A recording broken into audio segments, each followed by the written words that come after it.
నమస్తే అందరికీ. ఏడు అమావాస్య అనేది కర్ణాటక, ఉత్తర కర్ణాటకతో పాటు మరియు మరాఠవాడ, మన దక్షిణ తెలంగాణలోని కర్ణాటక బార్డర్ ప్రాంతంలో అత్యంత ఘనంగా నిర్వహించుకునే పండుగ.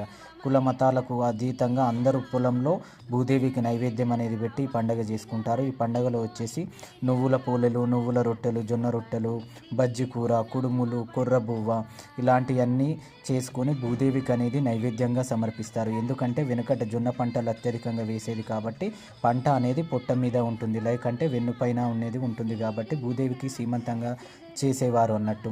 ఒక నిండు గురుగులో అంబలి పేసి అన్ని రకాల నైవేద్యాలు అనేవి పెట్టి ఇలా నైవేద్యం సమర్పించేవారు.